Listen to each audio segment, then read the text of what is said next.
ಯಾವ ನನ್ನ ತಾಯಂದರು ನೀವು ಹೇಳಿದ್ರಿ, ನನಗೆ 3 ಸಭೆ ಮಾಡಿದೆ ಕೃಷ್ಣ ಕಚೇರಿ ಒಳಗೆ.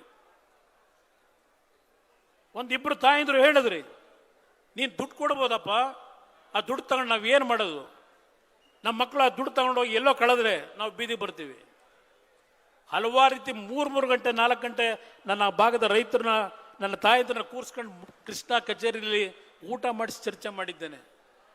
ನಿಮಗ ಯೋಗ್ಯತೆ ಇದೆಯಾ ನನ್ನ ರೈತರ ಜೊತೆ ಕೂತು ಚರ್ಚೆ ಮಾಡಿ ಕೃಷ್ಣ ಕಚೇರಿಗೆ ಕರೆದು ನಿಜವಾದ ರೈತರನ್ನ ಕರೆದು ಚರ್ಚೆ ಮಾಡೋ ಯೋಗ್ಯತೆ ಇಟ್ಕೊಂಡಿದ್ದೀರಾ ನೀವು? ಇದನ್ನು ಕೇಳಲಿಕ್ಕೆ ಬಯಸ್ತಾ ಇದ್ದೇನೆ. ಯಾವ 106 ಎಕರೆ ಮಾಡಿಲ್ಲ. ಯಾವ ರೆಡ್ ಝೋನ್ ಅಂತ ಹೇಳ್ತೀರಿ, ರೆಡ್ ಝೋನು, ಆ ರೆಡ್ ಝೋನ್ ಆದ್ಮೇಲೂ ಭೂಮಿ ಖರೀದಿ ಆಗಿಲ್ವ ಅಲ್ಲಿ? ಬೆಂಗಳೂರಿನವ್ರು 60 ಜನ ಬಂದು ಭೂಮಿ ಖರೀದಿ ಮಾಡಿಲ್ವ ಅಲ್ಲಿ? ಇವತ್ತು ಈ ಒಂದು ಪ್ರಾಜೆಕ್ಟ್ ಬೇಕು ಅಂತ ಹೇಳ್ತಿರ್ತಕ್ಕಂಥವ್ರು ಅಲ್ಲಿ ಜೀವನ ಮಾಡ್ತಾ ಇರ್ತಕ್ಕಂಥ, ಹಸು ಇಟ್ಕೊಂಡು ಹಾಲು ಕರೆಯತಕ್ಕಂಥ, ಆ ತೆಂಗಿನ ಗಿಡ ಇಟ್ಕೊಂಡು ಜೀವನ ಮಾಡ್ತಕ್ಕಂಥ, ಬಾಳೆ ಬೆಳೆದಂಥ, ರೇಷ್ಮೆ ಬೆಳೆದಂಥ ರೈತರು ಭೂಮಿ ತಗೊಳ್ಳಿ ಅಂತ ಹೇಳ್ತಾ ಇಲ್ಲ. ಯಾವ ಬೆಂಗಳೂರಿನಿಂದ ಬಂದು ಕೆಲವರಲ್ಲಿ ಭೂಮಿ ಖರೀದಿ ಮಾಡಿದ್ದಾರೆ, ಅವರಿಗೆ ಈ ಪ್ರಾಜೆಕ್ಟ್ ಬೇಕಾಗಿದೆ. ಅಲ್ಲಿ 50-100 ವರ್ಷದಿಂದ ಬದುಕಿರ್ತಕ್ಕಂಥ ರೈತರಿಗೆಲ್ಲಪ್ಪ ಬೇಕಾಗಿರೋದು ಈ ಪ್ರಾಜೆಕ್ಟು. ವಿಧಾನಸಭೆ ಕಲಾಪದಲ್ಲಿ ಏನೇನು ಚರ್ಚೆ ಮಾಡಿದಿರಿ? ಇದೇ ಮಲ್ಲಿಕಾರ್ಜುನ್ ಖರ್ಗೆ, ಧರ್ಮ್ ಸಿಂಗು, ಸಿದ್ದರಾಮಯ್ಯ, ಮಾಧುಸ್ವಾಮಿ, ಶ್ರೀರಾಮರೆಡ್ಡಿ, ಇದೇ ಶಿವಕುಮಾರ್ ಏನೇನು ಭಾಷಣ ಮಾಡಿದ್ದೀರಿ ವಿಧಾನಸಭೆ ಕಲಾಪದಲ್ಲಿ? 2007 ಜುಲೈ ಮತ್ತು ಆಗಸ್ಟ್ ತಿಂಗಳಿನಲ್ಲಿ ತೆಗೆದು ನೋಡಿ ಒಂದು ಬಾರಿ. ಕೊನೆಗೆ ಏನು ಹೇಳಿದ್ದೇನೆ ನಾನು?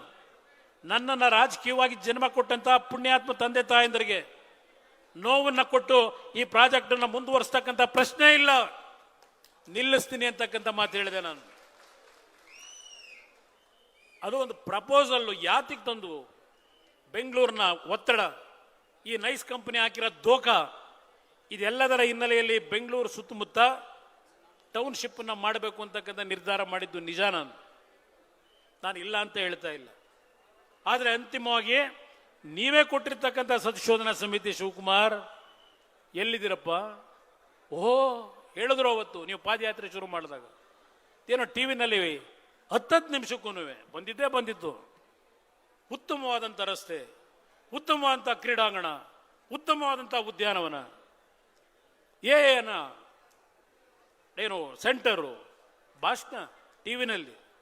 ನೀವು ಪಾದಯಾತ್ರೆ ಶುರು ಮಾಡಿದ ತಕ್ಷಣ ಉತ್ತಮವಾದಂಥ ಕ್ರೀಡಾಂಗಣ, ಉತ್ತಮವಾದಂಥ ರಸ್ತೆ, ನಿಮ್ಮ ಯೋಗ್ಯತೆಗೆ ಬೆಂಗಳೂರು ನಗರ ಕುಲುಗೆಡಿಸಿದರು.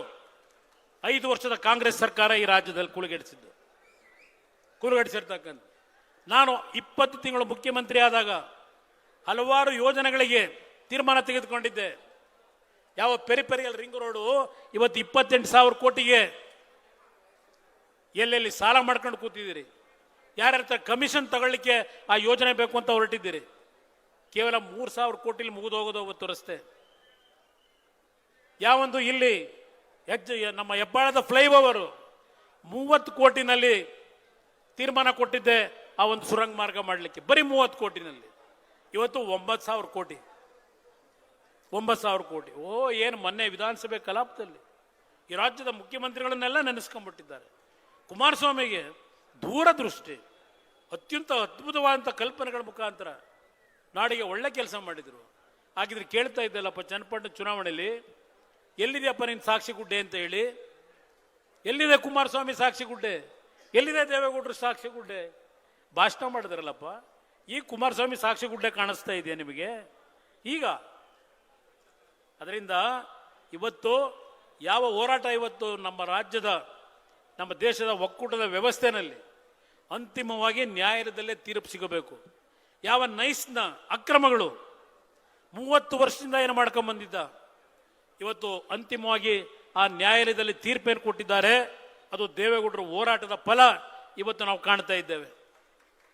ಯಾತಕ್ಕೆ ನಿಮ್ಮ ಸರ್ಕಾರ ಇನ್ನೂ 1 ತಿಂಗಳಾದರೂ ಈ ಒಂದು ಅಕ್ರಮವಾಗಿ ಮಾಡ್ತಾ ಇರತಕ್ಕಂಥ ಯೋಜನೆಯನ್ನು ನಿಲ್ಲಿಸ್ತಾ ಇಲ್ಲ? ಯಾರ್ರೀ ಶಿವಕುಮಾರ್? ಎಂಟೈರ ಪ್ರಾಜೆಕ್ಟ್ನ ಟೇಕ್ ಓವರ್ ಮಾಡ್ಕೊಳ್ಳೋಕೆ ಯಾರಪ್ಪ ಹೊರಟಿರೋದು? ನಾನು ಹೊರಟಿದ್ದೀನ?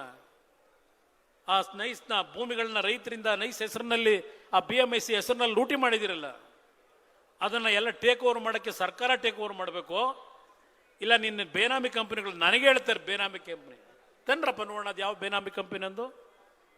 ಎಲ್ಲಿದೆ ಬೇನಾಮಿ ಕಂಪನಿ? ಬರೀ ಬಾಯಿ ಚಪ್ಪಲಿಕ್ಕೆ ಮಾತಾಡಬೇಡಿ.